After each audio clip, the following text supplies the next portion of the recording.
जब हम अपनी 90 से 99% बीमारियों को भारतीय योग, आयुर्वेद एवं प्राकृतिक चिकित्सा से ठीक कर सकते हैं, तो अंग्रेजी दवाओं से बीमारियों को कंट्रोल करने के नाम पर प्रतिवर्ष 8 से 10 लाख करोड़ रुपए की लूट आखिर क्यों? भारत का जमा किया गया लगभग 250 से 300 लाख करोड़ रुपए जब हम देश में वापस लेकर के आएंगे, तो भारत एक ही दिन में गरीबी, भूख, अभाव व अशिक्षा से मुक्त हो जाएगा। ये कौन शख्स उतरा है भारत के धरातल पर जो इतनी निडरता से इतनी बड़ी ताकतों को ललकार रहा है? मैं एक व्यक्ति नहीं, मैं संपूर्ण राष्ट्र की अभिव्यक्ति हूं। मैं संकीर्ण नहीं, विराट। इतना प्रबल समाज सुधार का बीड़ा, इतनी तन्मयता, किस मिट्टी का बना है ये बाबा रामदेव?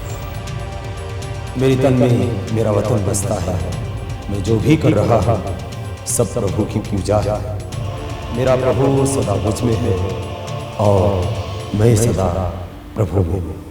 मैं सौभाग्यशाली हूं कि मैंने इस ऋषिमुनियों की पवित्र भूमि पर जन्म लिया।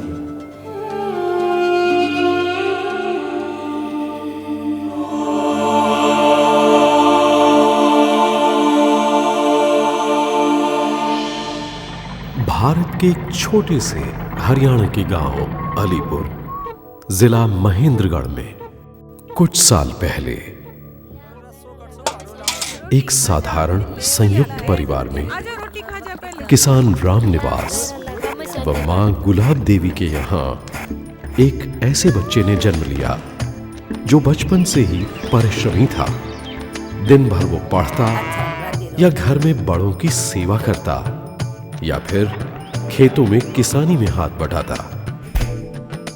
वो तो बिना माँ बाप के कहे ही सेकंड हैंड किताबें खरीद, टायर की चप्पल पहन अपने पे बचत करता, और अगर कहीं वो चप्पल टूट जाती तो उस पे कोई चिथड़ा बांध अपने ध्येय की ओर आगे बढ़ जाता। बचपन से ही स्वामी रामदेव को संघर्षों का सामना करना पड़ा। शिशु अवस्था में ही चेहरे को लकवा मार गया था। 6 साल की उम्र में गांव के तालाब में अरे रामकृष्ण डूब गया, बचाओ!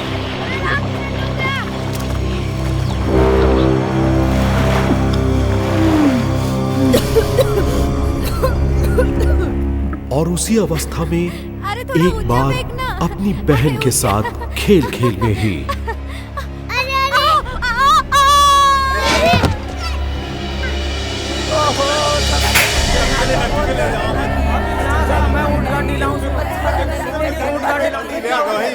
माथे पर बड़ा घाव आया, हाथों पर पैरों पर चोटें आईं, पर हौसलों पर नहीं। आंगन में आ गया छत पर से, तो मेरे को तो ऐसा लग गया कि अब बच्चा बचेगा नहीं, तो फिर भगवान ने बचा लिया। उसकी माँ उसकी प्रेरणा थी, जो दिन भर परिश्रम करती थी, उत्साह और उमंग से, सहजता और सरलता से, और साथ में प्रेरणा थी भारत की अनेकों महान विभूतियों की। देश मेरे, देश मेरे,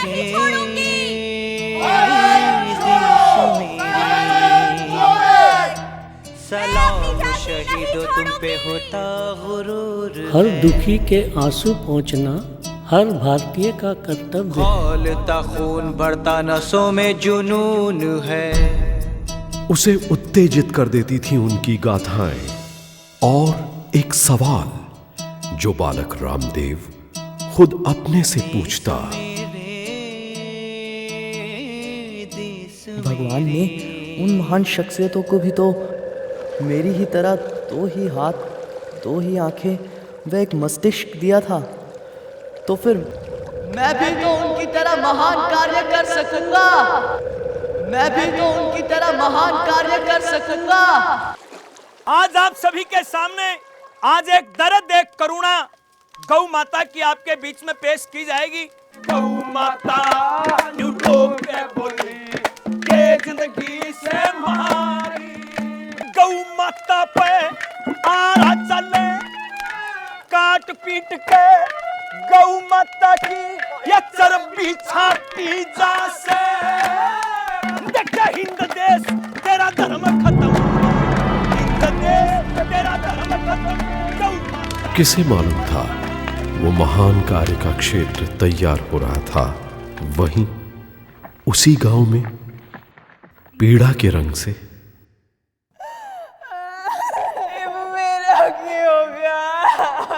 मैंने भी अपने साथ ले जाते। इस कर्जे ने तो मैंने जीते जी मार दिया। तो उनके पास पैसा नहीं था तो तुमने क्यों ना मदद की उनकी? बेटा, किसान के पास पैसे कहाँ आए? हमें उसे अनाज भिजवा पाए थे, वो बेचारा उससे कर्जा कैसे चुकाता? तो सरकार से क्यों ना मदद मांगी उनने? क्या? हाँ, हमारे स्कूल में बताया है, सरकार ने कई योजनाएं बनाई हैं निम्न वर्गों की मदद के लिए। बनाई तो है राम किसान, पर वो गरीबों तक पहुंचेगी कैसे? क्यों? गरीब सरकार से बहुत दूर रहता है।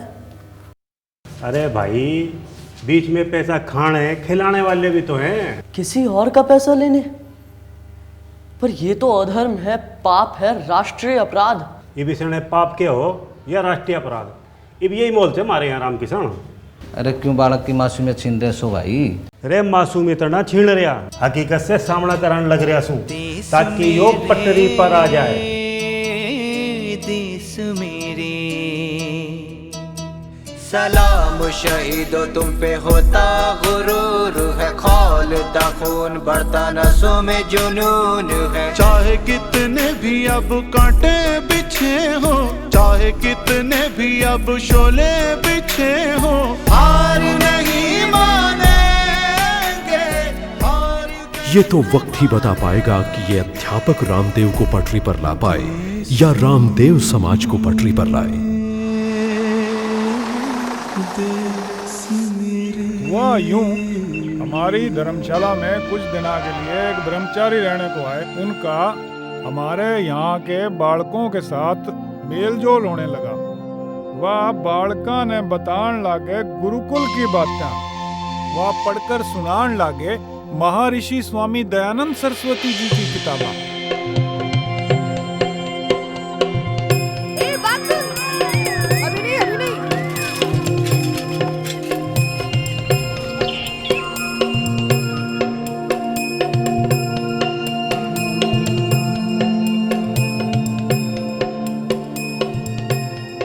भारत की प्रगति तभी होगी जब यहाँ के लोग जातिवाद से मुक्त होंगे। भारतीयों को अंग्रेजों से भी आज़ाद होना है, और अंग्रेजियत से भी, और भारतीय कमजोरियों से भी, जैसे अंधविश्वास, नारी शोषण। रोटी खाना खा लो। जिस प्रकार समाज में फैली कुरीतियों को देखकर स्वामी दयानंद सरस्वती जी का मन पीड़ित हो उठता, वैसे ही बालक रामदेव का भी। जैसे जैसे स्वामी दयानंद स्वतंत्रता संग्राम व स्वदेशी राज का नाद बजाते, वैसे ही बालक रामदेव भी देश के लिए कुछ करने को मचलने लगते।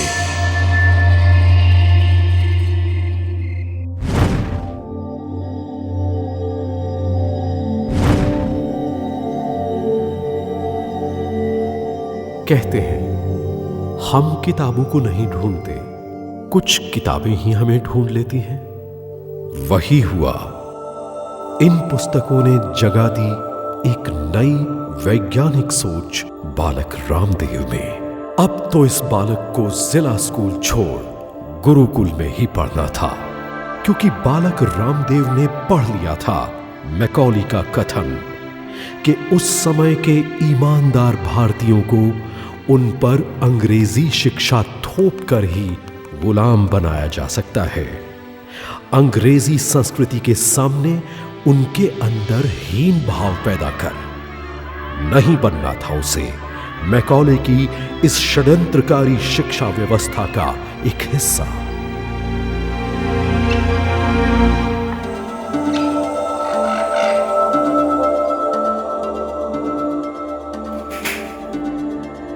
एक दिन वो माता पिता को बिना बताए घर से कुछ पैसे निकाल चल पड़ा गुरुकुल की तलाश में।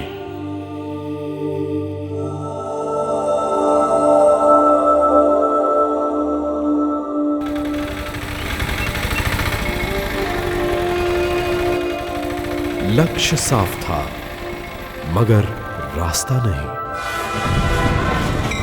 निकल तो पड़ा था गुरुकुल की तलाश में, पर न रहने का ठिकाना था न खाने का, और पैसे भी थोड़े ही थे।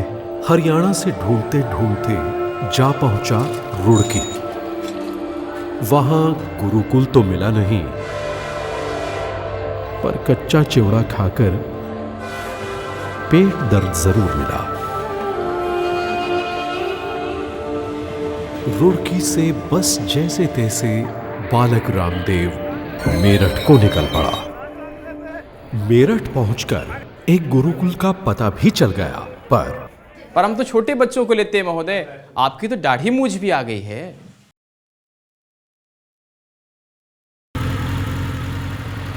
मेरठ से ढूंढते हुए वो जा पहुंचा कालबा गुरुकुल, पर हम तो बड़े विद्यार्थियों को प्रवेश देते हैं। भाई मेरे, आपकी तो अभी दाढ़ी मूंछ भी नहीं आई।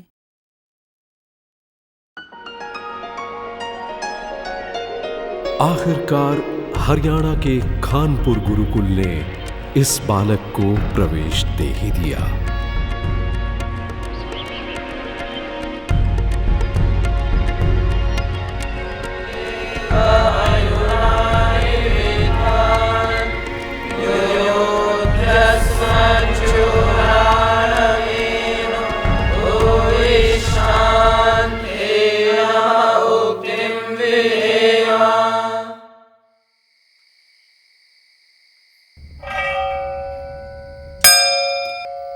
उठो आर्यवीर, यही तो समय है उठने का। फिर तो जुट गए बालक रामदेव गुरुकुल के कार्यकलाप में।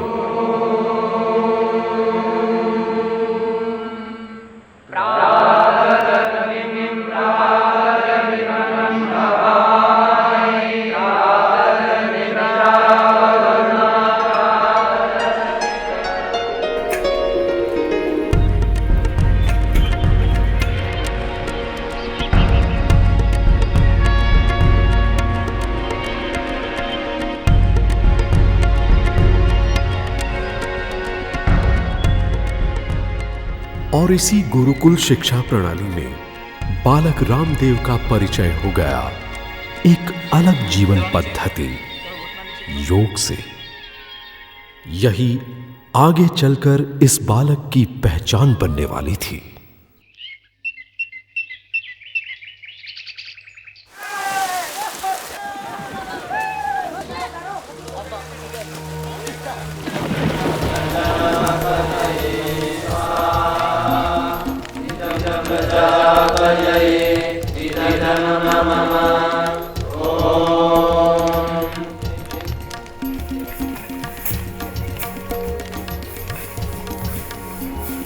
बालक रामदेव ने देखा कि गुरुकुल में न सिर्फ पढ़ाई पे जोर दिया जाता, बल्कि शारीरिक उन्नति को भी बराबर का महत्व दिया जाता और सेवाओं में भी शिक्षा दी जाती,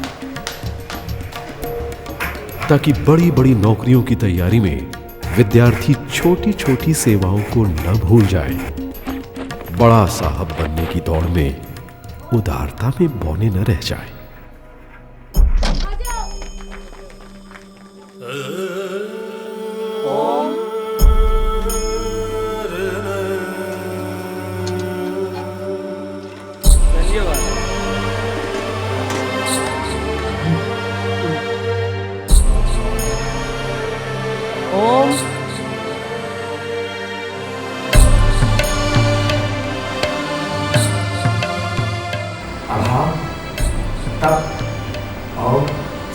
संघर्षों के बीच तब करके जिंदगी गुजर बनती है। इसीलिए हमारी गुरुकुलीय शिक्षा प्रणाली में हमारे पूर्वज ऋषि मुनि विद्यार्थियों को अभाव, तप और संघर्षों की भट्ठी में तपाते थे, जिससे कि जिंदगी में वो संघर्षों के बीच और प्रतिकूलताओं के बीच सफलता के शिखर पर पहुंच सके।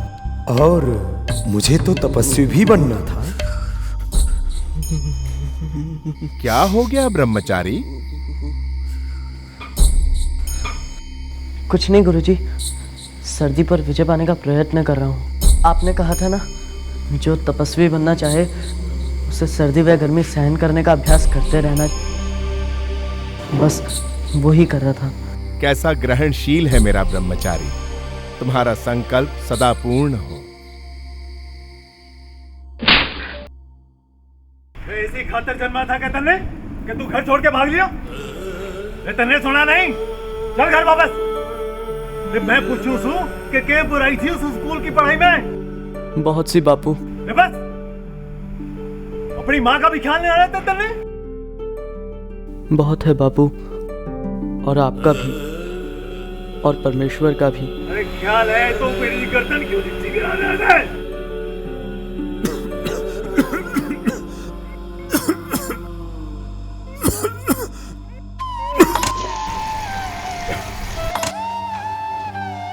वो तो यहाँ ब्याही हमारे गांव की बेटी ने तन्ने पहचान लिया, तभी तो पता लग गया हमने तेरा। वहाँ बोली राम निवास किया, अनाज ना था तो हम भिजवा देते।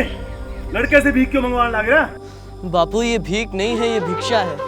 भीख तो तब होती अगर हम काम चोरी करते। ये सच में गर्दन नीची करने के लिए ही है। अगर अहंकार है मन में तो क्या किस काम का?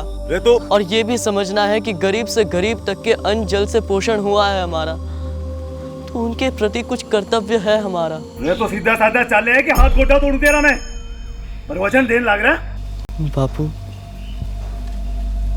कुछ भी तोड़ दो, जान भी ले लो, तो भी मैं ये भारतीय शिक्षा प्रणाली नहीं छोड़ूंगा।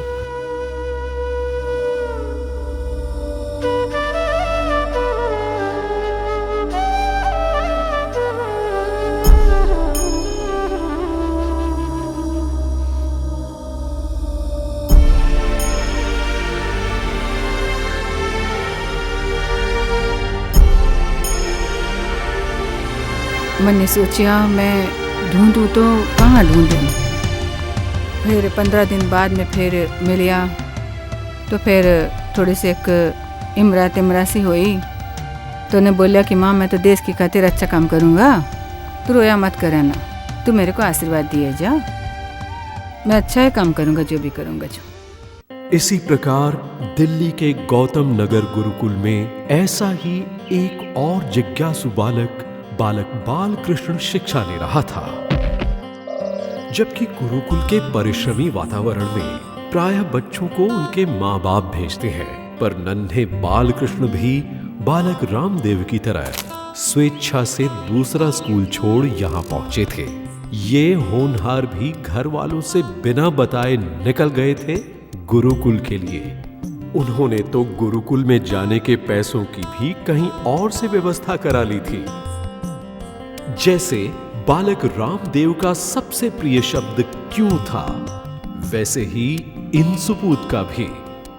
वो तो कभी अध्यापकों के सामने प्रश्नों की झड़ी ही लगा देते।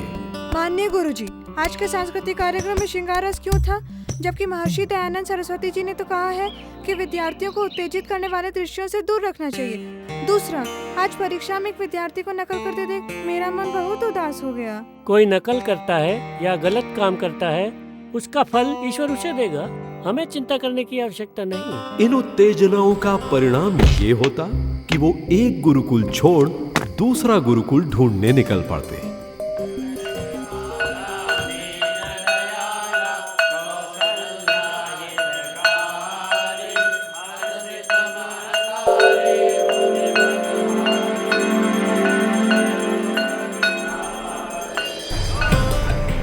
और ये खोज उनकी जारी रहती, जिसका एक लाभ ये हुआ कि उन्हें अलग अलग प्रणाली की सोच जानने को मिली।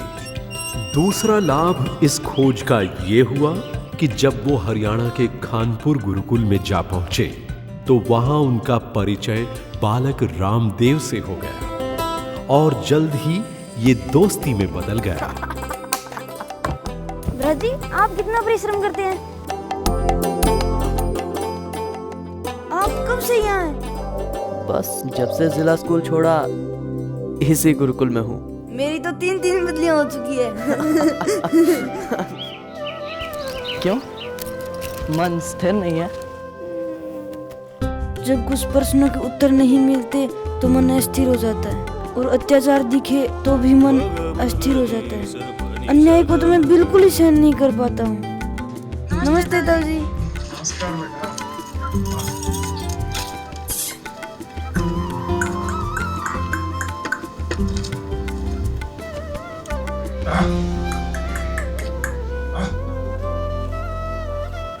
बालकृष्ण, गुरुकुल पहुंचते ही एक पुस्तक दूंगा पढ़ने को।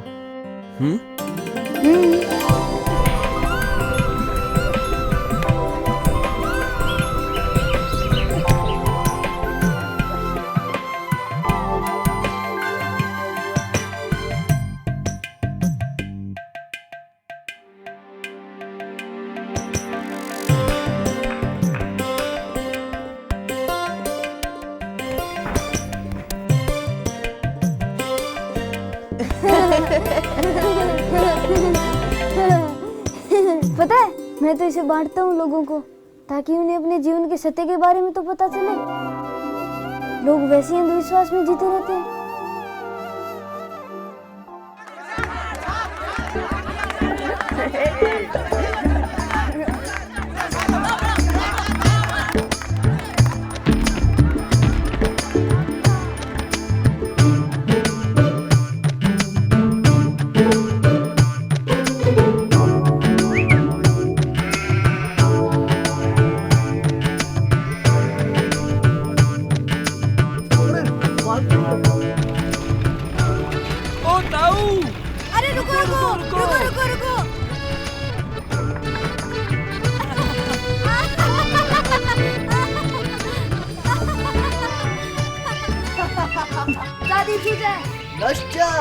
दवाइयों में प्रथमा चुटू।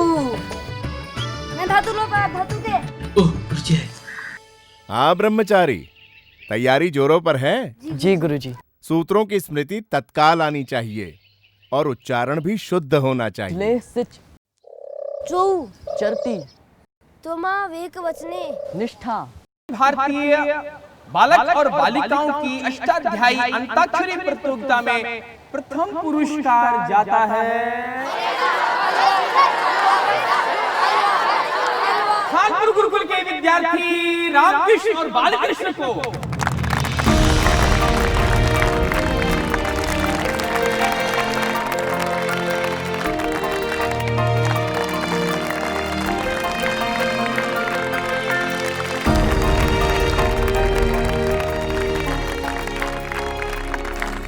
इन दोनों की दोस्ती और गहरी होती चली गई, इतनी कि जब जिज्ञासु बालकृष्ण फिर किसी और खोज में निकल भी जाते तो भी पत्र व्यवहार से अपने सहपाठी रामदेव से संपर्क न छोड़ते। ये कोई पूर्व जन्मों का साथ था या कोई अधूरा कार्य जो इन दोनों को मिलकर पूरा करना था? वैसे उस वक्त ये मालूम कहा था, उस वक्त तो मन इधर उधर भी चला जाता। मुझे पता चल गया मुझे क्या बनना है। मुझे दुनिया का सबसे तेज धावक बनना है जिसे कोई ना हरा सके। अरे वाह। और फिर कुछ ही पलों में ये मन हार भी जाता।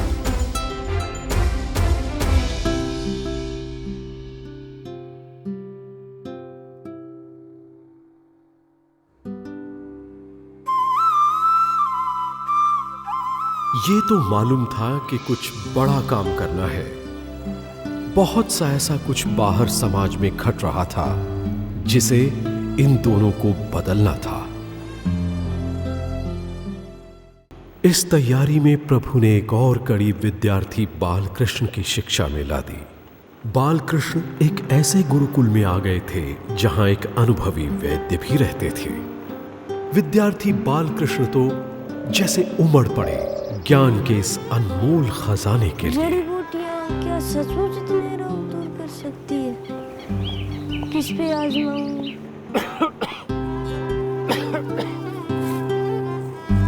यहाँ वेदों का पाठ याद करने के लिए बैठाए हो और तुम यहाँ क्या कूट रहे हो? जी जड़ी बूटी, आयुर्वेद भी तो वेदों का ही अंग है ना गुरुजी।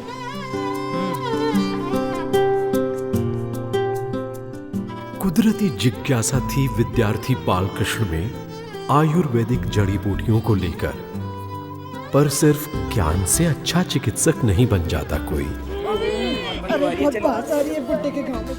ये सीखने को मिला था बालकृष्ण को बनारस में अपने गुरु रघुनाथ आनंद अवधूत जी से।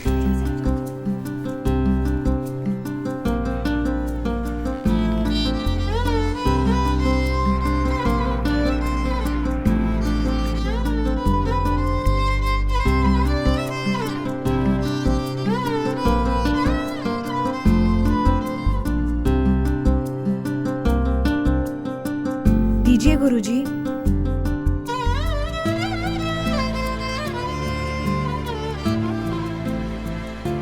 बस मुझे लगा जब गुरुजी ये काम कर सकते हैं तो मैं क्यों नहीं कर सकता।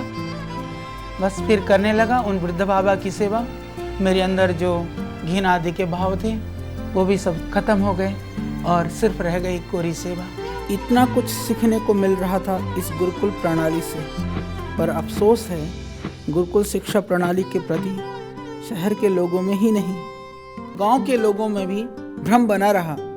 इसका कई बार मैं स्वयं गवाह रहा हूँ। देखो कितना सुथरा छोरा है हो, बेचारा मोड्डा ने फंसा लिया। माँ रोती होगी बेचारे की। गुमराह कर देंगे इसने कि मैं घने सखत हो गए हैं।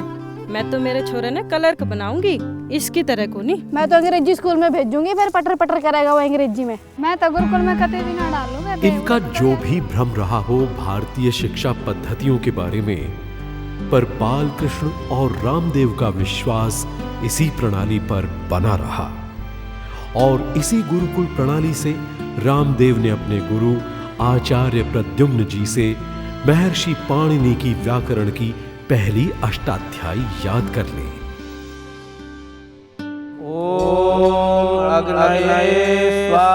फिर गुरुकुल कालबा में गुरु आचार्य बलदेव जी से व्याकरण सहित वेद वेदांग की शिक्षा दीक्षा ग्रहण की और बन गए रामकृष्ण से आचार्य रामदेव।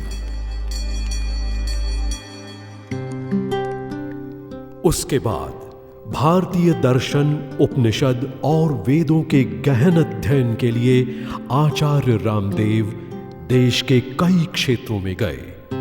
कभी दक्षिण के विद्वानों के पास, तो कभी सौराष्ट्र, तो कभी महाराष्ट्र के विद्वानों के पास।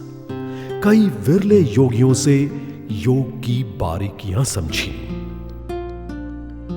युवा अवस्था में प्रवेश किए बालकृष्ण भी इस बीच गुरुकुल की पढ़ाई करके बाहर आ गए और अपने प्रिय विषय जड़ी बूटियों से निरोग्यता के अध्ययन में जुट गए। कोई भी रास्ता, कोई मंजिल उनके लिए दूर न थी।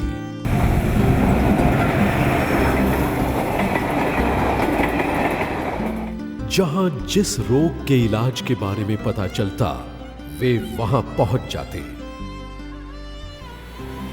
हिमालय पर बसे साधुओं से भूख और सर्दी को कम करने वाली जड़ी बूटियों का ज्ञान मिला, तो यहीं के वैद्यों से लिवर रोग और माइग्रेन ठीक करने वाली जड़ी बूटियों के बारे में पता चला। कई बार पारंपरिक ज्ञान ढूंढते गलत लोग भी मिले, पर ज्यादातर सीखने को ही मिला। वैसे ही आधुनिक विशेषज्ञ यानी बॉटनिस्ट से भी ज्ञान मिला और भेड़ बकरियां चराने वाले आदिवासियों से भी शिक्षा मिली अल्सर व चोट ठीक करने की। आचार्य रामदेव की यात्रा भी जारी थी, जीवन दर्शन व योग की। लेकिन इसी यात्रा में एक और हकीकत भी सामने आ रही थी, बढ़ता भ्रष्टाचार और देश में गिरते मूल्य। बचपन की पीड़ा सुलग गई। इस आत्मचिंतन का नतीजा ये हुआ कि आचार्य रामदेव ने एक गुरुकुल का संचालन करने की सोची और वे जा पहुंचे गुरुकुल किशनगढ़ घासेड़ा। योजना ये थी उनके मन में कि उन्हें अब गुरुकुल प्रणाली से कोई एक नहीं, कई चरित्रवान IAS IPS ऑफिसर तैयार करने थे, जिनके जरिए वो भारतीय व्यवस्था के कायाकल्प का विचार बनाए थे। उधर देश भर में भ्रमण करते आयुर्वेद के ज्ञान से सशक्त हुए आचार्य बालकृष्ण ने इस प्रणाली को जन जन में फैलाने के लिए इसकी चर्चा अपने मित्र आचार्य रामदेव से की कि वे अब गुरुकुल से निकलकर बाहर की दुनिया को संबोधित करें। आचार्य रामदेव भी कुछ ऐसा ही सोच रहे थे।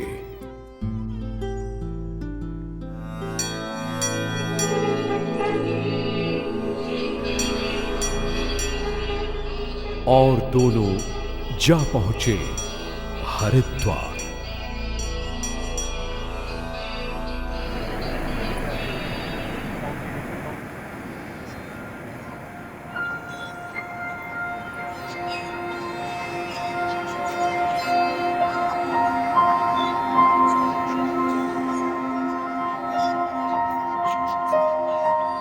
और यहां से ये दोनों सीधे उतर गए समाज सेवा में। अरे महाराज, ये क्या कर रहा है? ये हमारा काम है प्रभु, ये हमारा काम है। अपनी बस्ती में सफाई का आगे भी ख्याल रखना भाई। हाँ, अपनी बस्ती का ख्याल रखेंगे, सफाई से सही है। अरे महाराज, उधर वो माता जी का भी हाल पूछाते हैं। जी चलिए। अरे जरा जल्दी जाओ, इन्हें रोको, मैं इनसे बात करना चाहता हूँ। प्रणाम महाराज, गुरुजी आए आपसे मिलने के लिए। बेटा। प्रणाम बाबा। प्रणाम। राम राम बाबा, लाए मेरे लिए भी बेटा? हाँ माँ, लाया हूँ आपके लिए भी दवा। जीते रहो।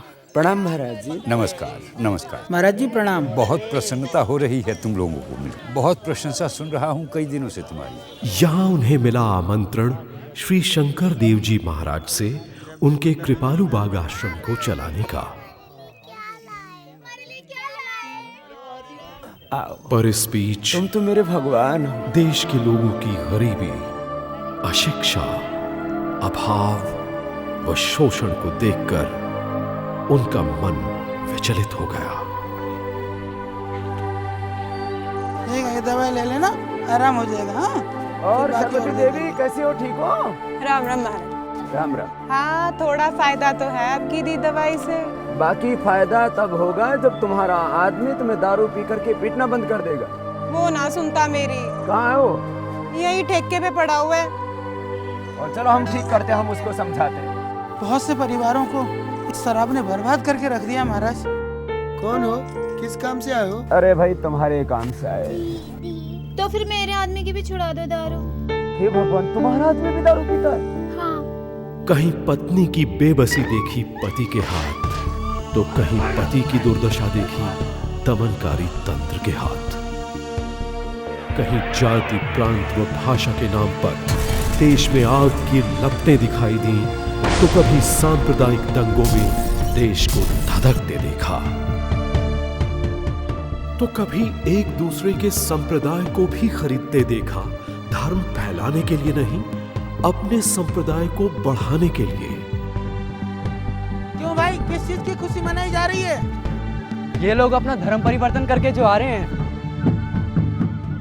धर्म परिवर्तन क्यों? उनके पिताजी जो है बहुत बीमार थे, फिर जो है बाहर वाले लोग हैं ये आए और उन्होंने उनकी खूब सेवा की, मतलब दवा, घर खर्च सब, और फिर जो है उन्हें बताए अपना धर्म परिवर्तन कर देने के फायदे। सो इन्होंने कर दिया। दूसरी तरफ भ्रष्टाचार, अपराध व बलात्कार की घटनाएं सुन मन दुखित हो उठा। ऐसा लगा इस पीड़ा से पैदा हुए आक्रोश से तो खुद अपनी ऊर्जा का पतन होगा। जब इतने सारे मुद्दों पे हल्ला बोलना है तो प्रथम आत्मशक्ति का संचय करना होगा, औरों को जगाने से पहले खुद को जगाना होगा।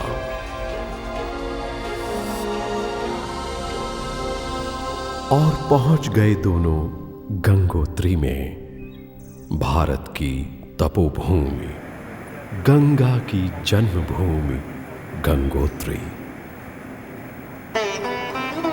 यहां आज भी कई कई पुण्य आत्माएं घोर ध्यान जप तप में बैठी हैं, आत्मोन्नति की आस लगाए। ये दोनों भी जा पहुंचे वहीं की गुफाओं व कंदराओं के बीच, उस तपोवस्था में पहुंचने जिसका संकल्प बचपन में किया था।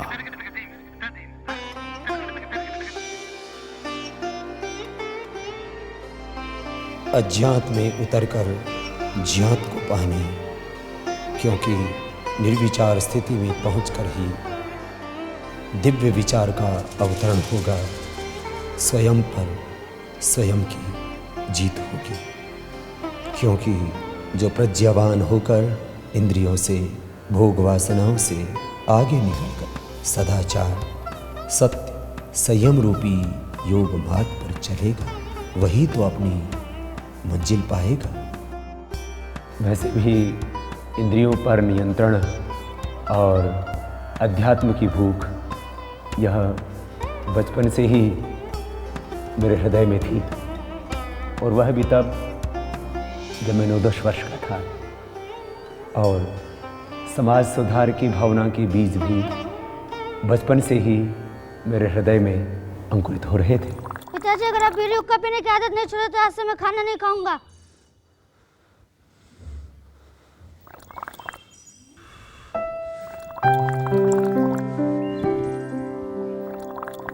रे दद्दू रे पप्पू रे राजेश रे, मेरी माँ सद रही है, सब लोग खाने वास्ते आ जाओ। खाना देना टाइम पर भूखा मार दी से, मेरे का खाना खाता है करने भूखा मार दी से।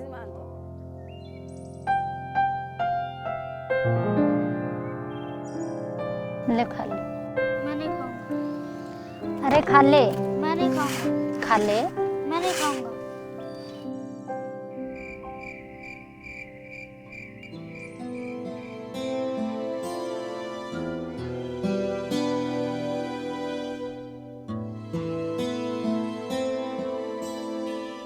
इस पूर्णमासी को बाबा बख्शीदास जी के मंदिर में सत्संग के दिन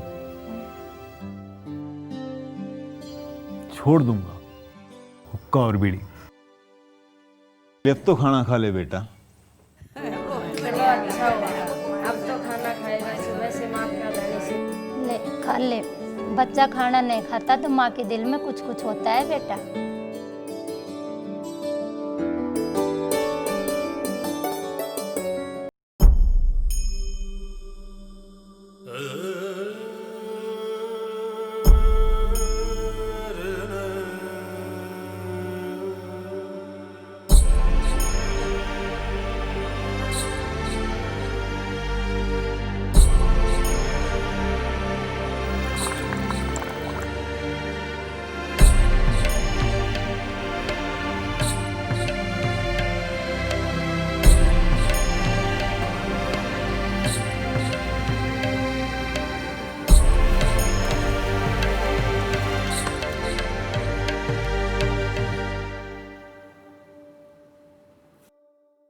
सुमित्रा, कुछ खबर मिली बेटे की?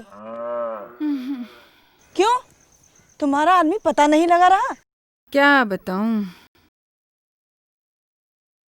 वो तो कहते हैं सही राह निकल पड़ा है बालकृष्ण, बढ़ने दो उसे, रोको मत।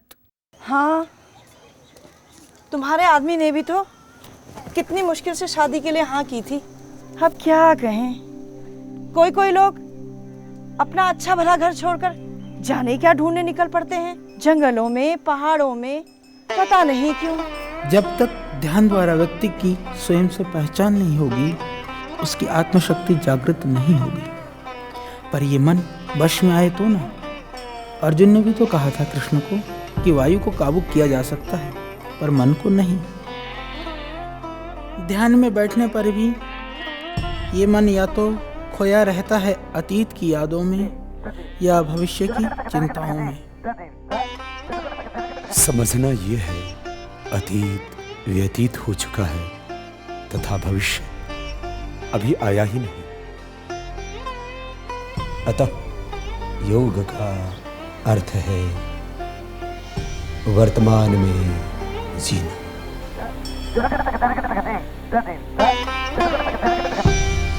और वर्तमान में जीना जीवन को उत्सव बनाना है।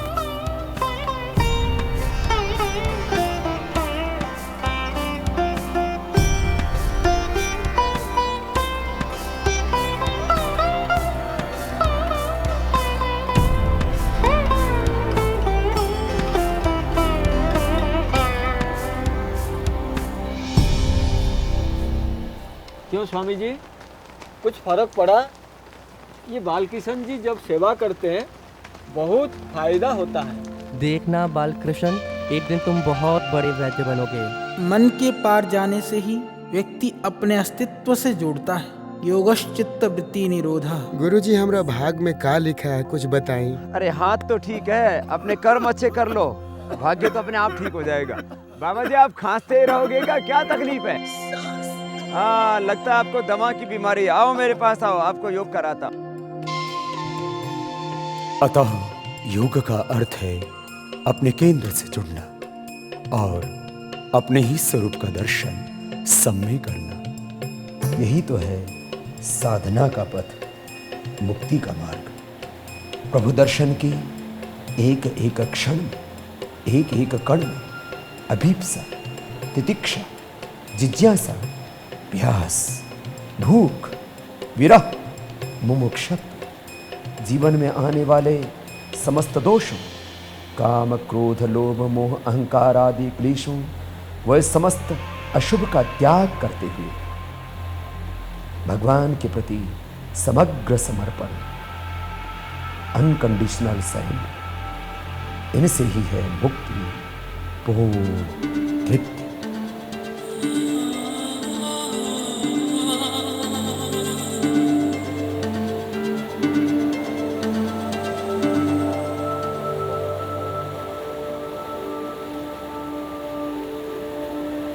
और कहो अनुज, कैसे हो? ठीक हो ना? कुछ कहने को मन ही नहीं आता, बस प्रभु की आज्ञा में डूबे रहने को जी चाहता। चाहते तो आचार्य रामदेव भी यही थे, पर क्या यही भूमिका थी उनकी इस जीवन में?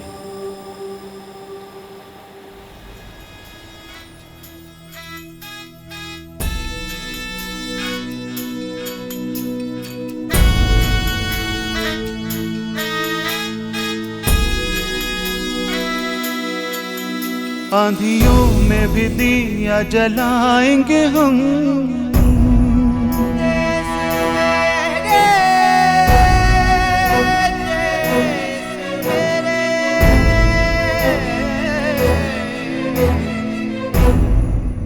आंधियों में भी दिया जलाएंगे हम, दुखी जन का दर्द मिटाएंगे हम।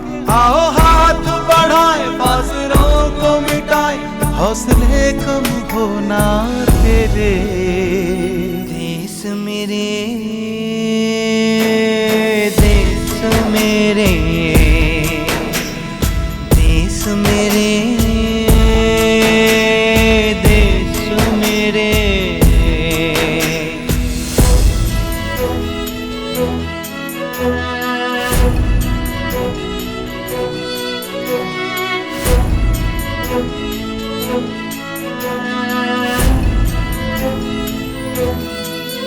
जो कहते थे रोशनी लाएंगे हम,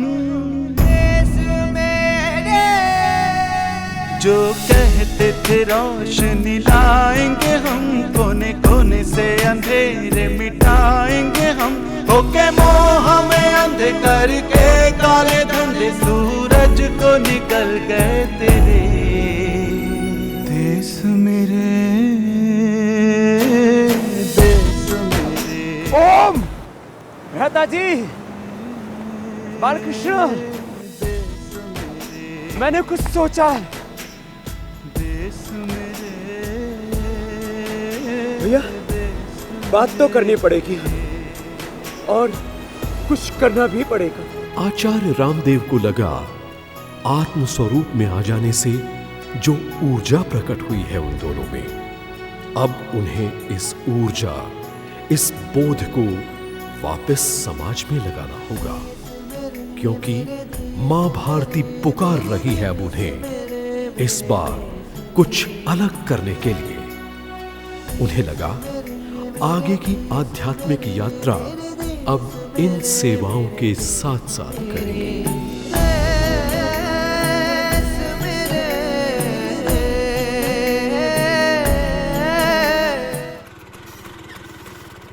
प्रणाम बाबा जी।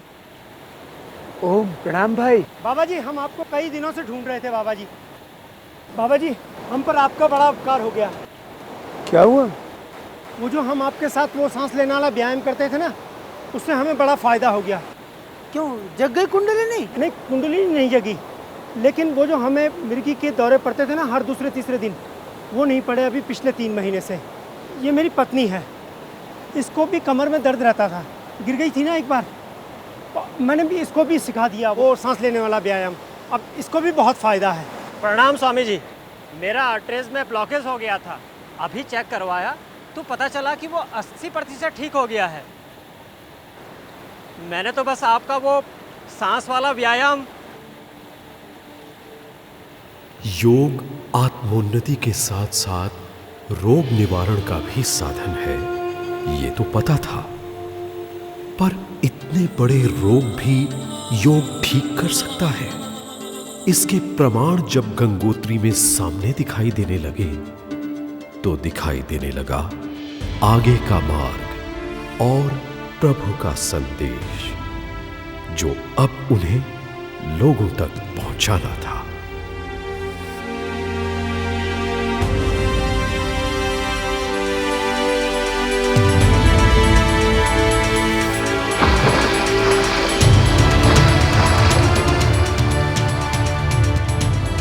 हे प्रभु, हे मां गंगे, हम तेरे पुत्र आज ये दृढ़ संकल्प लेते हैं कि हम अब अपना संपूर्ण जीवन लोगों को निरोग बनाने में ही लगाएंगे। वह भारत को स्वस्थ, समृद्ध व चरित्रवान बनाएंगे तथा अपने पूर्वजों की संस्कृति के प्रति लोगों को जागरूक व गौरवान बनाएंगे, ताकि आगे चलकर फिर कोई उन्हें भ्रमित न कर सके। ये वादा है हमारा जननी मां भारती तुझसे।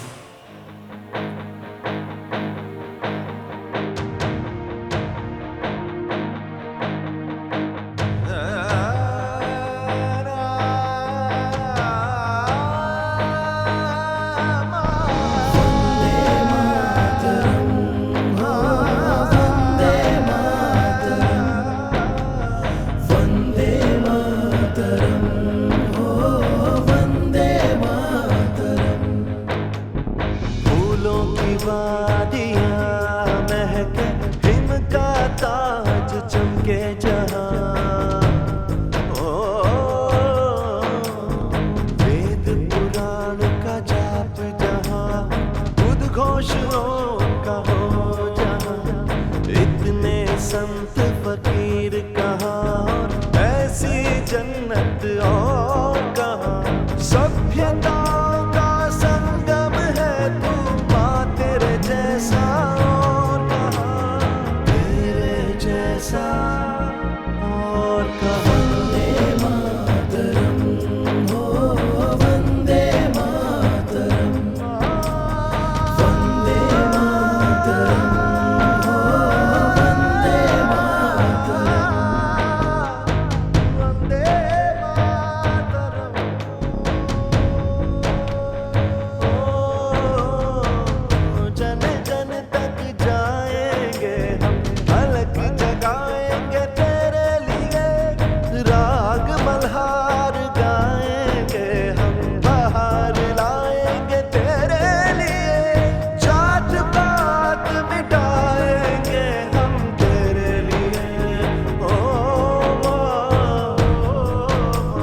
अरे भाई नहीं मिली क्या? अरे महाराज रुकिए तो। जी महाराज मिली मिली तो चले। पर ये प्रणाम महाराज। ये स्वामी जी भी मिले। स्वामी जी ने बताया गंगनानी के बुग्याल में बहुत सारी दिव्य वनौषधियाँ होती हैं, बहुत ही लाभकारी जड़ी बूटियाँ। यदि आप कहें तो महाराज जी।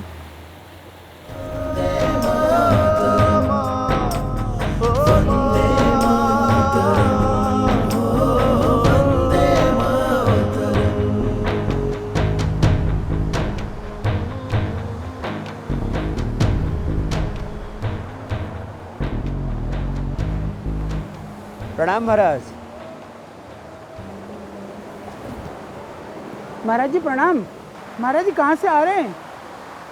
महाराज जी कहाँ जा रहे हैं? हरिओम तत्सत, बाकी सब गपशप। उतर तो रहे थे मैदानों में, पर मन कहीं वहीं हिमालय में छूट रहा था। ऐसे सच्चे साधुओं के पास गंगा के उस वेग में, तपोवन की विशालता में, उस पवित्रता में जो पल पल उस परम सत्ता के होने का बोध कराती है।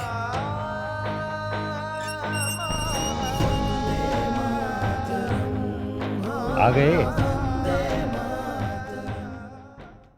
राह देख रहा था कब से। पता है, पता था कि हो न हो एक दिन तुम दोनों अवश्य आओगे और यहीं से अपना कार्य शुरू करोगे। यहीं हरिद्वार से, मेरे गुरु कृपालु देव जी की तपोभूमि से, इस महान शहीदों वीरों की धरती से।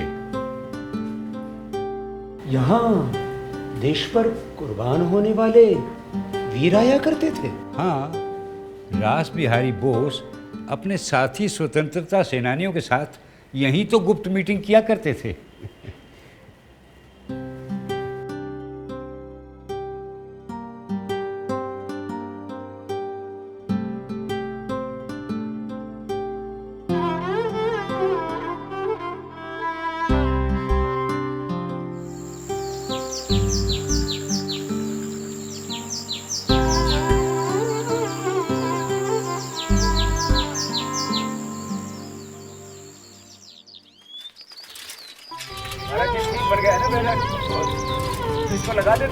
यहीं से स्वामी शंकर देव जी के सहयोग से व सहयोगी स्वामी मुक्तानंद, स्वामी कर्मवीर व अन्य बंधुओं के साथ मिलकर सन 1995 में दिव्य योग मंदिर ट्रस्ट की स्थापना की गई। उस कृपालु बाग आश्रम से जहां कभी स्वतंत्रता संग्राम क्रांति का नाद बजता था, नाद आज भी स्वतंत्रता का ही था, मगर स्वतंत्रता मात्र अंग्रेजी राज से नहीं, हमें स्वतंत्रता चाहिए अपनी भीतर की उस पराधीनता से।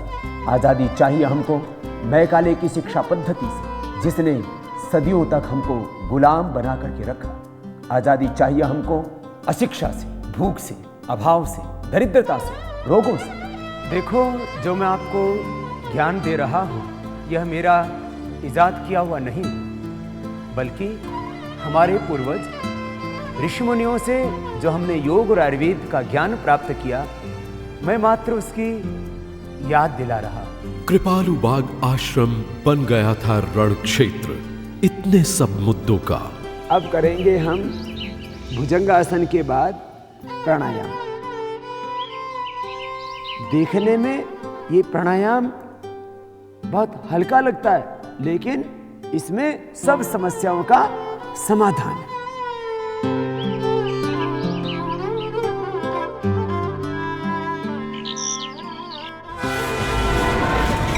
गुरुकुल के पढ़े हुए संस्कृत पढ़ाने के अलावा कर ही क्या सकते हैं। कितनी बार सुन रखा था ऐसे तिरस्कारपूर्ण शब्दों को। मैंने सोचा मैं ऐसी जगह जाऊंगा जहां मुझे कोई नहीं जानता होगा और वहां भी कुछ करके दिखाऊंगा। और फिर मैं पहुंच गया पोरबंदर। दोनों पैरों को सामने रखिए, हाथों को सांस भरते ऊपर उठाओ और धीरे धीरे छोड़ते हुए सामने झुकेंगे। बहुत बढ़िया આચાર્યજી, बहुत સરસ. એવું છે કે ભાઈઓ અને બહેનો, આચાર્યજી આપણને યોગ તો શીખવાડી રહ્યા છે, પણ એ પછી ફ્રી, એકદમ ફ્રી છે. તમારી ટ્રીટમેન્ટ પણ કરશે. जिनको भी कोई रोग है, ક્યાંય ન જાઓ, આચાર્યજીને બતાવો. હું ગેરંટી સાથે કહું છું, बहुत આરામ મિલેગા. એ મોટા ભાઈ, આમને બતાવો ને તમારો આર્થરાઇટિસ.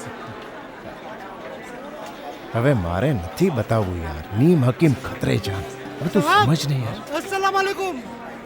हाँ अब्दुल, हमें लगता है कि आप सचेत कोई पीर छो. क्या हो गया? अरे साहब, वो बता था ना, वो एक्यूप्रेशर. एक्यूप्रेशर, जी, उससे तो मेरी एडी का दर्द बिल्कुल सर हो गई हूँ साहब. रेकड़ी पे खड़े होने को नहीं बनता था. हाँ, धंधा चौपट हो रहा था. पर साहब, आपने जो दवा बताई थी वो बाजार में मिल ही नहीं रही. એ વાત સાચી છે હો. અત્યાર સુધી બજારમાં મારી દવા મળે જ નહીં. અમારે શું કરવું તમે કયો? वही तो. तो फिर मेरा भी कर ही दियो ने एक्यूप्रेशर और दवा भी लखी दियो. अरे तो ठीक है, जब शुद्ध आयुर्वेदिक दवाइयाँ बाजार में नहीं मिल पा रही तो तुम लोग खुद ही दवाइयाँ बनाना क्यों नहीं शुरू कर देते? कैसे? कहाँ से? यहीं कृपालू बाग आश्रम से. और कहाँ से? क्यों, तैयार हो? हाँ, हमेशा. मुझे पता है, इसीलिए तो तुम्हारा इंतजार था. और मुझे ये भी पता है कि पूरे देश को तुम्हारा इंतजार है.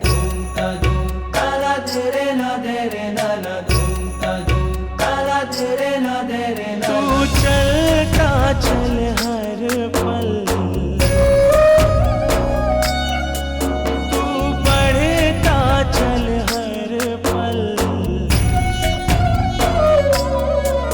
तू चलता चल हर पल, तू बढ़ता चल हर पल, चरणों को छूता तू चल. अरे कर गीला उसका चल, छेड़े की धुन चंचल, पानी बन बह जा कल कल कल कल.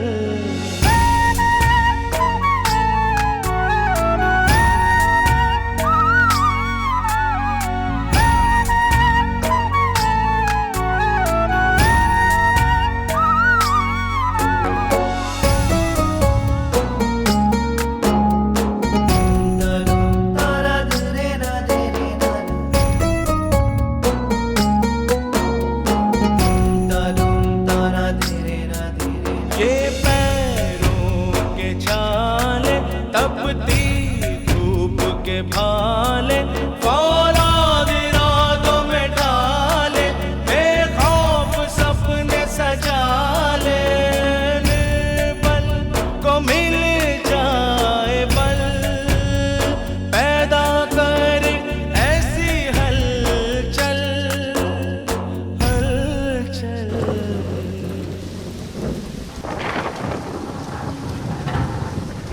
अरे भाई बालकृष्ण, ये किराया का पतीला तो वापस कर दे, नहीं तो पता लगा 10 रुपए किराया और चढ़ जाएगा. अच्छा भ्राता जी, साइकिल पे रख के लौटा आते हैं.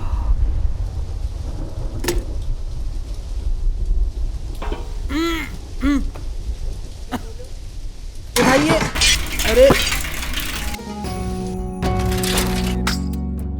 सब्र टूटे तो क्या है, हौसले छूटे तो क्या है, हंसती को अपनी मिटा ले, आरज़ू को अपनी जगा ले.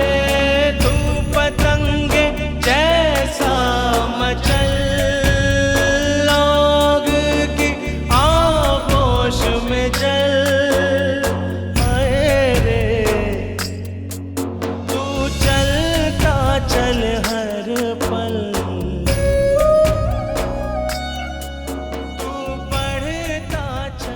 क्षमा करना महाराज जी, आज कुछ ज्यादा ही तेज हो गया पानी का बहाव. वह पथ क्या पथिक कुशलता क्या, जिस पथ में बिखरे शूल न हो, नाविक की धैर्य परीक्षा क्या, जब धारा ही प्रतिकूल न हो.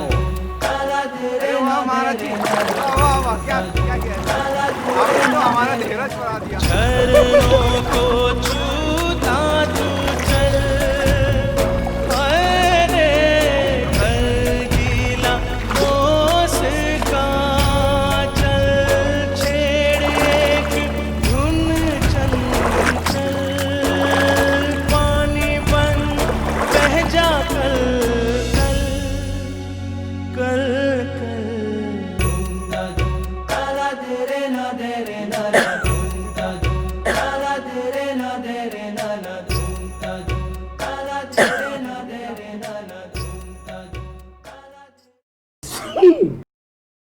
राधा जी, आप अपना भी तो ध्यान रखा करो, ये दवाई ले लो।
अवसर प्राप्त कर रहे हैं, परंतु इनके संकल्प की दृढ़ता के विषय में पूछिए शंकर जी। सोच लो आचार्य रामदेव, ये संकल्प आसान नहीं है निभाना।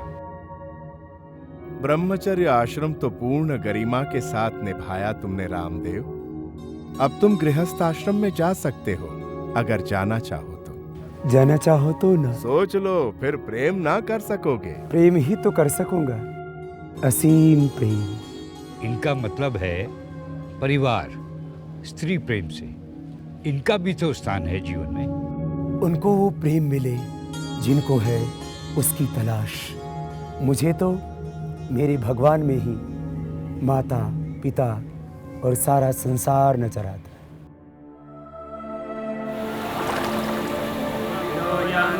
दीक्षया तपसा सह अग्निर्माता तृणयतु अग्निर्मेधां दधातु मे अग्नये स्वाहा। ओम भूः संन्यस्तं मया स्वाहा। अब स्वामी रामदेव जी संन्यास धर्म का संकल्प लेंगे।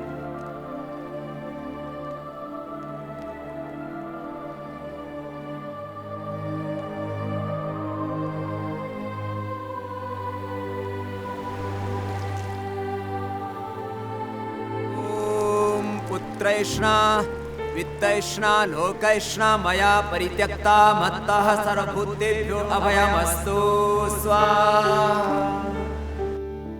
मैं आज से पुत्र वैशिष्य आदि के मोह से ऊपर उठकर अपने संन्यास धर्म का पालन करूं। मैं धन के प्रलोभन से मुक्त रहकर मुझको प्राप्त आर्थिक व आध्यात्मिक सामर्थ्य का उपयोग भगवान की प्रसन्नता व लोक कल्याण के लिए करूंगा। मैं मान प्रतिष्ठा की इच्छा का त्याग करके अनासक्त होकर अपना कर्म करूंगा। मैं आज से सब प्राणियों को अभय दान प्रदान करता हूं।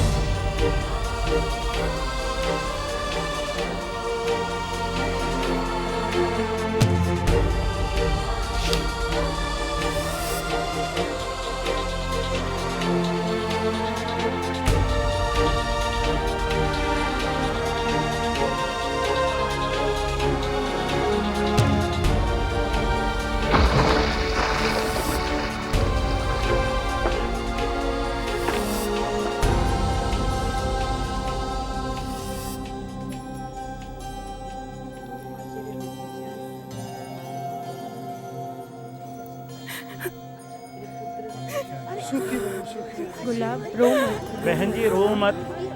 आपने अपना पुत्र स्वामी रामदेव विश्व को अर्पित कर दिया है और उनका तो जन्म ही विश्व कल्याण के लिए हुआ है। उस वक़्त तो लगा कि ऐसा बेटा जो संन्यास ले ले, यो मेरा तो बहुत ही विद्वान बेटा था, बहुत पढ़ा करता, मैं तो न जानू मेरे लिए कुछ करेगा। तो अब तो देश की खातिर सब कुछ कर रहा है। भारत माता की जय! भारत माता की जय! पापा ब्रेक मारूं। कौन सी गाड़ी चलाने दे? हाँ भाई। ए ओ महाराज, कहाँ बैठते बड़े वैद्य जी? उस तरफ वहाँ बैठते हैं, उधर। अरे छेड़ मत इसे। बेटा चुप बैठो, बड़े डॉक्टर आने वाले हैं। इंजेक्शन लगाएंगे। चुप रहो, देखते नहीं पापा के गर्दन में दर्द है। अरे संभालो इन्हें, कुछ तोड़ ताड़ देंगे। क्या कभी यहाँ दर्द, कभी यहाँ दर्द, कभी यहाँ दर्द। अबे तुझे कमा के खिलाने के लिए तो दर्द हुआ है, और तू है कि जाहिल हो तो बताती नहीं है बाप से कैसे बात करते हैं। बेटा पापा से अच्छे से बात करते हैं। औरों से नहीं, हाँ पापा। तुम इधर आ, चल इधर।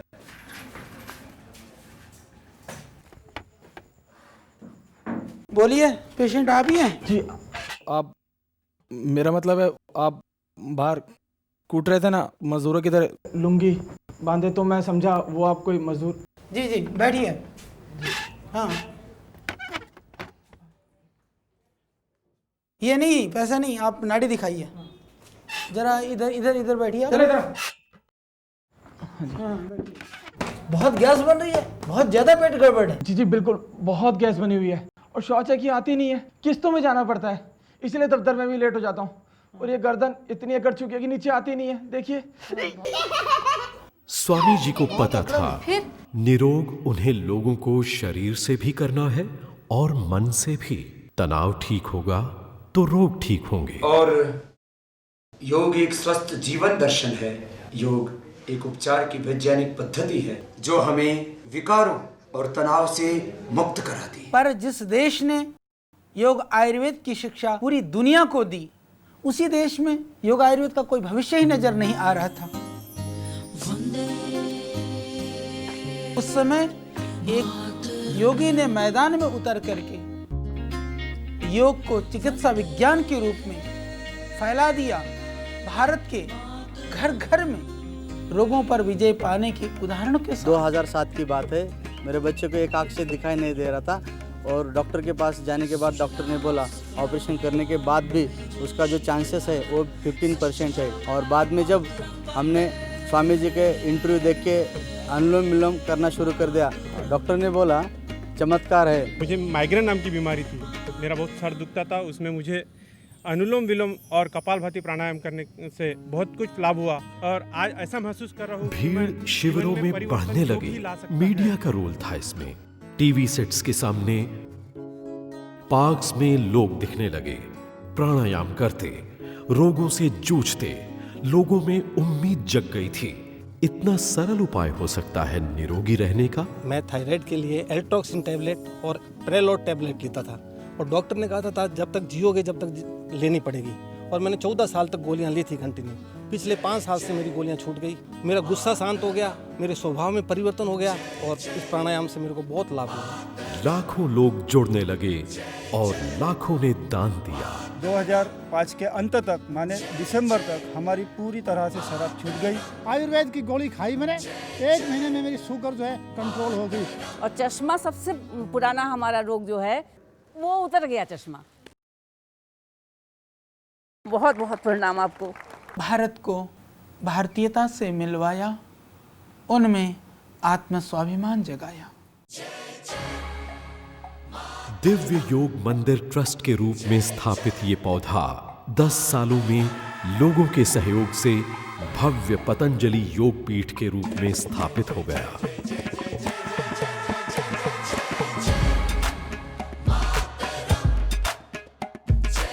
और फिर जुट गए योग आयुर्वेद को जन जन में फैलाने के लिए।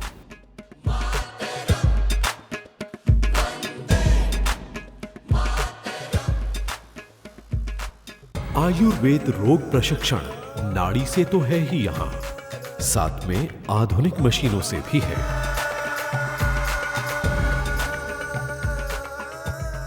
जबकि दिन शुरू होता है इस अस्पताल में हवन व विश्व कल्याण की प्रार्थना के साथ, जैसे इनके बचपन में हुआ करता था।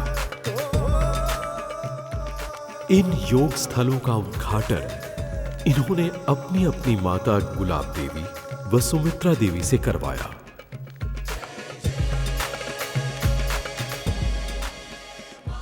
जब मिलने लगा लोगों को लाभ और बढ़ने लगी लोगों की भीड़, तो इतनी बड़ी जगह भी छोटी पड़ने लगी। इसलिए निर्मित किया द्वितीय चरण का भव्य भवन। बालकृष्ण, योग और आयुर्वेद के माध्यम से हम देश और दुनिया को तो स्वस्थ बना देंगे, परंतु हरिद्वार आने वाले गरीब, बेबस और असहाय लोगों के लिए क्या?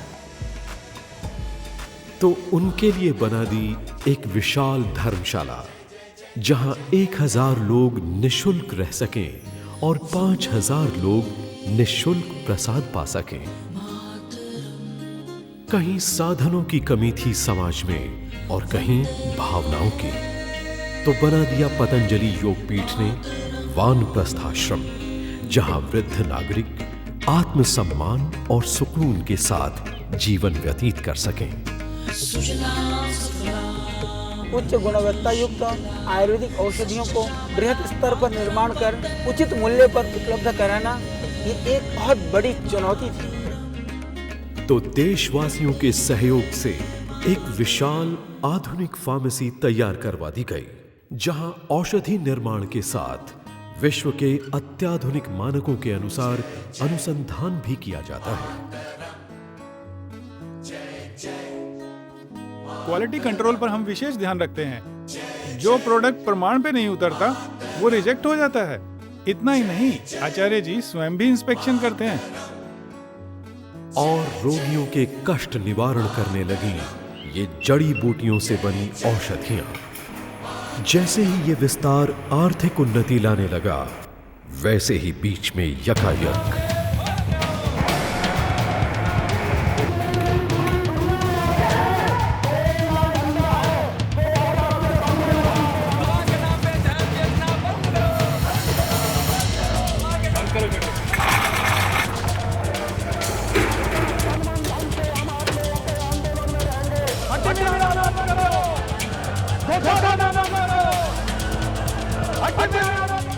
आरोप ये लगाया उस माननीय बहन ने कि स्वामी रामदेव दवाओं के अंदर आदमी की खोपड़ी मिलाकर के अनैतिक काम कर रहे हैं और देश के लोगों को धोखा दे रहे हैं।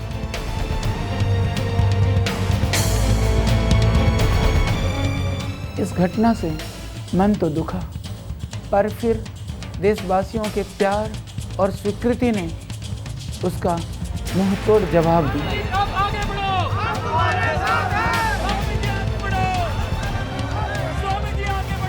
कुछ नहीं, ये एक षड्यंत्र है संस्था को बदनाम करने के लिए, योग और आयुर्वेद की गति को विराम देने के लिए, जो स्वामी जी और आचार्य जी इतनी तन्मयता से फैला रहे हैं। इसके अलावा और कुछ नहीं। उत्तरांचल सरकार ने जो नमूने आश्रम की औषधियों से लिए थे, उसमें दवाओं में हड्डियां और मानव की खोपड़ी का नामो निशान कहीं नहीं मिला।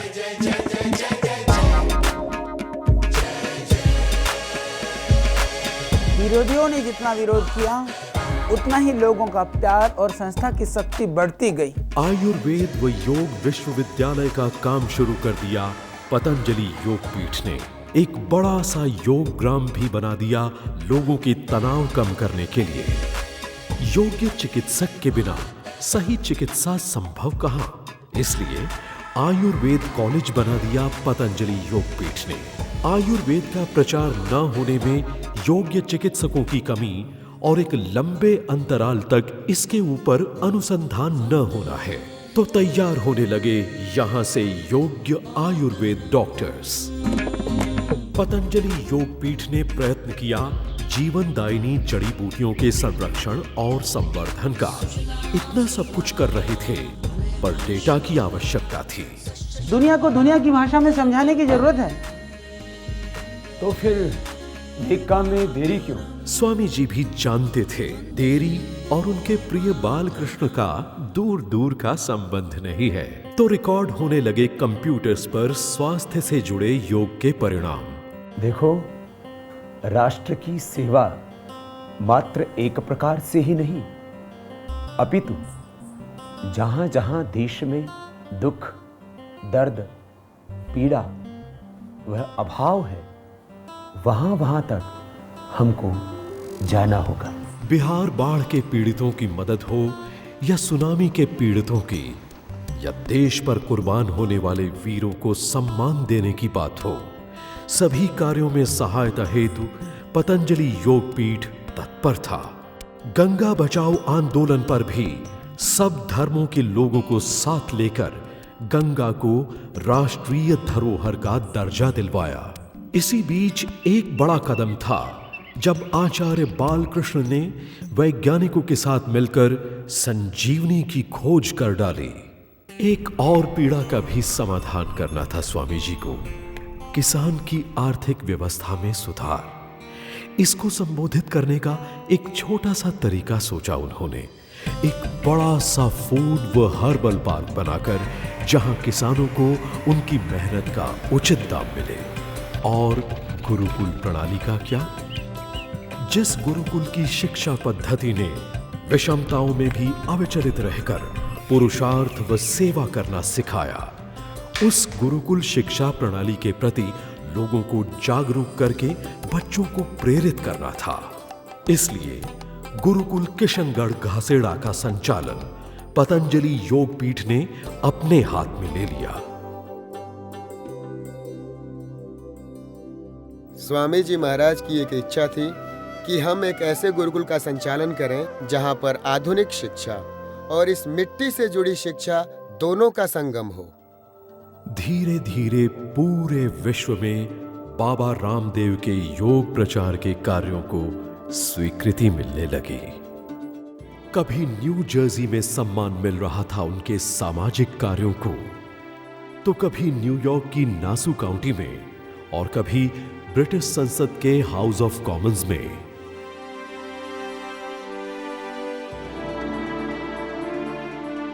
स्कॉटलैंड में तो एक पूरे द्वीप पर उन्होंने भारतीय योग व आयुर्वेद की गतिविधियों को स्थापित कर योग संस्कृति का झंडा गाड़ दिया।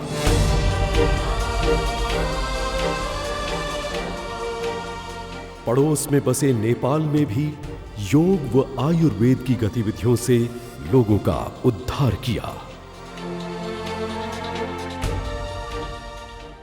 जी बेटा, पूछिए। स्वामी जी, आपके पास भी हमारी तरह दो ही हाथ है, दो ही पैर है और हम सब की तरह एक ही मस्तिष्क, लेकिन फिर भी आप इतना सारा काम कैसे कर पाते हैं? स्वामी जी, एक बात तो हम सब भी आपसे जानना चाहेंगे। पिछले 10 सालों में आप दोनों के रहन सहन में कोई भी परिवर्तन नहीं है, परंतु आपकी गतिविधियों में इतनी प्रगतिशीलता के पीछे क्या रहस्य है? एक जीवन में इतना सब कुछ असंभव सा लगता है। देखो बेटा, असंभव को संभव करने का अपार सामर्थ्य, क्षमता, शक्ति एवं ऊर्जा तुम्हारे ही भीतर है। बस समय का सम्मान करो। 6 घंटा नींद के लिए 1 घंटा योगाभ्यास, 1 घंटा नित्य कर्म और 2 घंटा परिवार को देते हुए 14 घंटा बिना रुके निरंतर परिश्रम करो। एक दिन आप भी आसमान की ऊंचाइयों तक जरूर पहुंचोगे। बाधाओं में रुको नहीं, संकटों के सामने झुको नहीं और निंदाओं से विचलित ना हो करके, जब तक दम में दम है, बेदम नहीं हो, जब तक ध्येय न मिल जाए तब तक आगे बढ़ते रहो। स्वामी जी, आचार्य जी, अब आपकी फ्यूचर प्लानिंग क्या है? देखो बेटा, मेरा जन्म ही आत्मोत्थान और राष्ट्रोत्थान के लिए हुआ। मैं इस देश की मिट्टी में पैदा हुए अन्न जल को खा करके जीवित हूँ।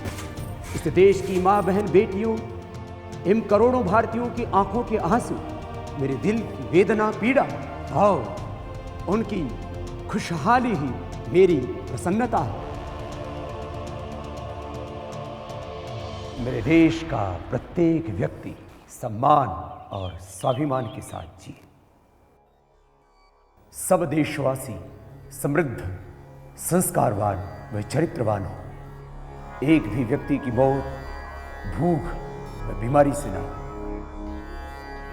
मेरे और मेरी अनुज बालकृष्ण का थे योग और आयुर्वेद से देशवासियों की सेवा करना तो है ही, पर इस सब को प्रचलित करवाने के लिए और एक संस्कारवान भारत और विश्व का निर्माण करने के लिए मेरी सबसे पहली लड़ाई भ्रष्टाचार से है।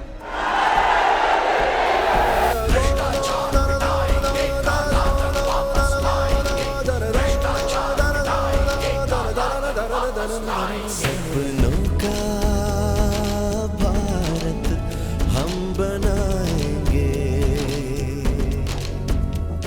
उमंग नहीं हम जगाएंगे। हम अपनी पूरी ताकत भ्रष्ट व्यवस्थाओं एवं भ्रष्टाचार को खत्म करने में लगाएंगे और भ्रष्टाचार करके लूटा हुआ देश का लगभग देश में वापस लाएंगे और एक ही दिन में भारत को गरीबी, भूख, अभाव एवं अशिक्षा से मुक्त बनाएंगे। चाहे शासन रास्ता रोके, चाहे खाकी दे हमें चोटे, आंखों में आंखें डाले, सीने पे लाठी रोके। ओ व्यवस्था ये बदलेंगे, जान इसमें नहीं भूकेंगे, फिर अहिंसा से हम जीत पाएंगे। आत्मशक्ति हम इतनी जगाएंगे।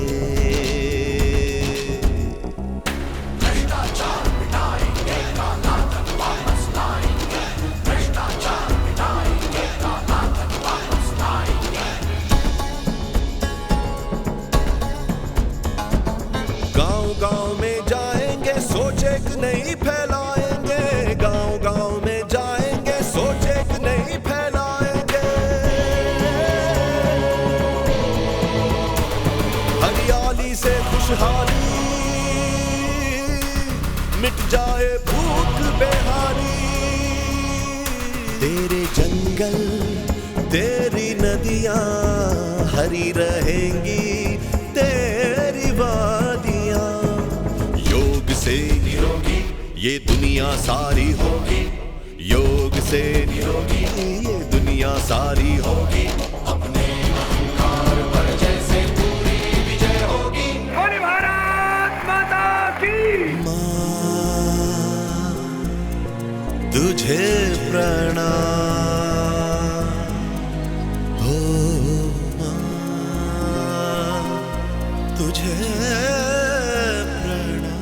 बस लोगों को जगाना है।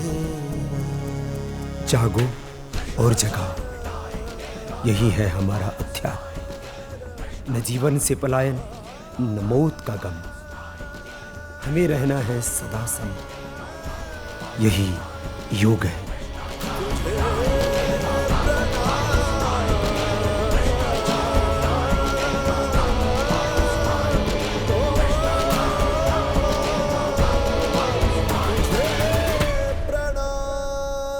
अनासक्त रहकर, कर्मफल की इच्छा से रहित होकर इस ध्येय की ओर अग्रसर होना ही हमारा लक्ष्य है।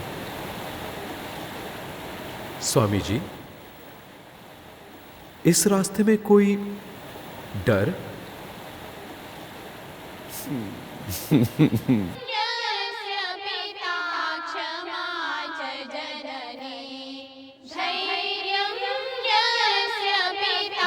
जिसका पिता है, क्षमा जिसकी माता, शांति जिसकी पत्नी, सत्य जिसका मित्र, दया जिसकी बहन, संयम जिसका भाई, भूमि जिसकी शैया है, दिशाएं जिसके वस्त्र, ज्ञान जिसका भोजन है,